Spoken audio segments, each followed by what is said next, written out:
지금 대한민국의 우주의 기운이 감도는 게 아니라 대한민국의 이상한 기운이 감도는 게 아닌가 할 정도로요. SNS나 보도에서 나오는 가장 최순실 씨 주변으로 나오는 단어들, 팔선녀, 무당, 강남 아줌마, 고민우. 이 고민우는 고영태 씨의 다른 예명 같은 겁니다. 저희가 한번 잠시 뒤에 알려드릴 텐데요. 박 대통령과 최순실 씨 관계에서 지금 정치권 관계자들은 특별히 아까 북극성 행사 프로그램에서 색깔 보시지 않겠습니까? 대통령의 색깔이 갖는 의미에 굉장히 민감하게 반응하신다라고 하던데요. 그게 미적 감각이겠냐 아니면 종교적인 의미겠냐라는 것까지 지금 분석을 하는 세태가 됐어요. 그러니까 뭐 정치권이나 일반인들은 네. 그런 그 무속인이라든가 이런 분들은 색깔이 아주 강렬한 색깔들을 그런가요? 가지고 오지 않습니까? 그러니까 네. 그 오색 색깔로 그 만든 그런 주머니 같은 거 이런 것으로 봤을 때 오방랑이요? 예, 네. 오방남이라고 오방랑이죠. 네. 오방랑 이런 것들을 봤을 때 그것이 단순히 어떤 미적 감각을 넘어서 종교적인 그런 네. 것과 연관되는 것 아니겠느냐. 특히 뭐 앞서도 나왔지만 최태민 씨가 영생교도 만들었고 네. 그 삼남 육녀 중에서 지금 최순실 씨가 가장 최태민의 그런 사랑을 받고 영적인 네. 그런 그 뭐 지도자랄까 그런 정도로 인정을 받아서 지금 2대 교주가 네. 최순실이다. 말하자면 최태민 교의 2대 교주가 최순실이다. 그런 얘기가 나오는 상황인데 네. 그렇다고 한다고 해서 뭐 박근혜 대통령이 정말 뭐 그런 어떤 무속적이라든가 종교적인 그런 것까지는 나아가지는 않았는데 어쨌든 최순실 씨가 박근혜 대통령의 젊은 시절부터 지금까지 영적인 면에 있어서 뭔가 네. 깊은 영향을 미치고 있는 것만은 틀림없는 거 아니냐. 네. 뭐 그런 판단을 할 수밖에 없어요. 네, 박 대통령이 2007년 대선 경선 때 보니까요. 풍수지리가를 동원한 듯한 발언을 해가지고 다시 한번 저희 제작진이 놀랐습니다. 그 발언을 저희가 입수할 수가 있었는데요. 당시 영상을 한번 보시겠습니다. 박근혜 후보 측에서 한반도 대운하의 문제점을 지적하기 위해 풍수가를 동원하기도 했다는 지적이 있는데 이에 대한 박 후보님의 생각은 어떤지 말씀해달라는 서울 성북구 네티즌의 질문입니다. 그러니까 개인적인 생각을 국회 그 의사당의 그 회의실을 빌려서 발표하게 한 것은 잘못됐다.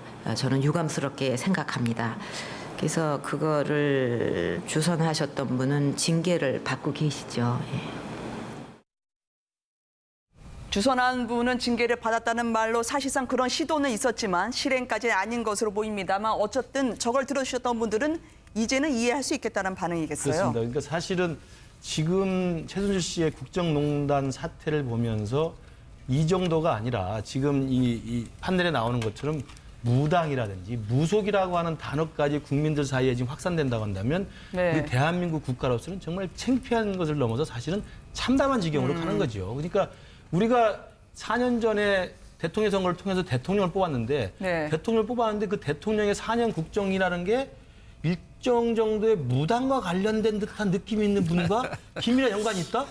좀 제가 뭐 확인 안 된 뭐 이야기 이재명 묻지마 해서 성남시장의 죄송합니다만 공격이기 때문에요. 만약 네. 그렇다고 한다면 이건 참담함이 아니라 이건 정말 그 투표를 했던 사람들은 진짜 손가락을 끊을 수밖에 없는 상황이죠. 그런데 그 부분은 저는 정말 그 개연성에 대한 그 가능성을 또 배제할 수 없는 게 앞서도 이야기 나왔습니다만 네. 대통령께서 워낙 어려서부터 불우한 삶을 살아오셨지 않습니까? 대통령의 딸로 태어나셔서 네. 어려서 어머님을 비명으로 잃고 아버님조차 그렇게 돌아가시고 그다음에 남동생 여동생과의 사이가 또 그랬던 것이고 네. 결혼을 하지 않으셨고 그러면서 아까 우리 진 의원님 말씀하셨습니다만 아버님이 갑자기 돌아가신 다음에 모든 권력의 무상함을 느끼면서 삼성동과 신당동에서 18년 동안 밖을 거의 안 나오시면서 살았단 말이에요. 그쵸. 그러니까 사실은 개인적인 인간사로 치면 굉장히 어려우셨던 생활을 산 겁니다.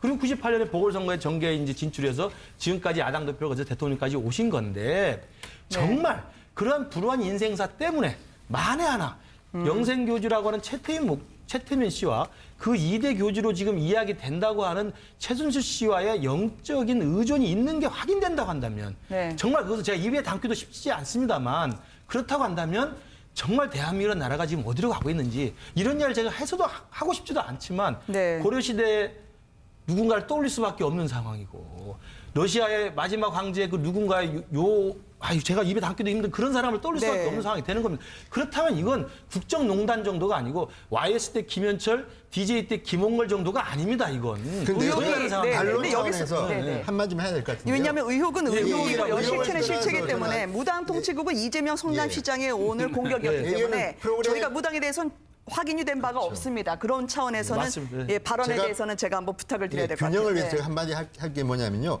지금 우리가 이 최순실 비판하는 거는 공식 라인이 아닌 사적 영역이 아무 선출되지 않은 권력이 들어와서 국정을 농단했다는 걸 비판하는데 지금 무당 부분은요. 저는 박근혜 대통령에 대해서 그렇게 하는 거는 근거도 없거니와 네. 우리가 이렇게 이건 너무 흥미 위주로 하는 거는 저는 아닌 것 같습니다. 분명 최순실 씨는 문제가 많고 하지만 최태민 씨는 정말 이런 부분에서 좀 문제가 있는데 이걸 근거로 해서 우리가 지나치게 박 대통령을 갖다가 이런 무당이나 이런 어떤 종교인으로 모는 것 자체는 저는 조금 비과학적인 것이다 이렇게 네, 이야기하고 저도 있습니다. 그래서 이제 말씀을 드리려고 그러는데요. 이 부분과 관련해 가지고 뭐 내각이 총사퇴하고 수석들이 전부 물러나고 뭐 이렇게 한다 그래 가지고 이게 가라앉을 것 같지는 않고요. 네. 결국은 뭐 어떤 그 인터폴이 됐던 그 검증될 수 있는 방법, 법적 절차를 동원해서 최순실이라는 여인이 대한민국에서 자기가 뭘 잘못했는지에 대해서 고해성사를 하지 않는 한 이런 검증되지 않는 소문은 더 커질 수밖에 없다라는 말씀을 드리고요.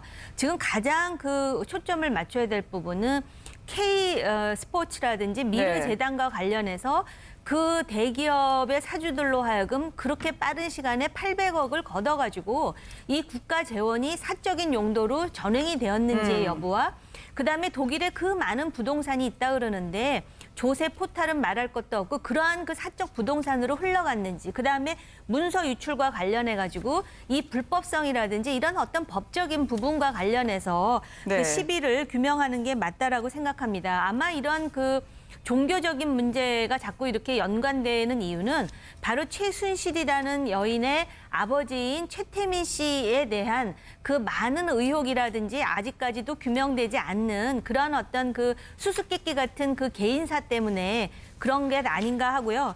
이 뭐 조금 전에 무당 말씀을 하셨는데 네. 관련돼 갖고 더 이상 이런 얘기가 또 나오진 않았으면 좋겠다라는 생각이 듭니다.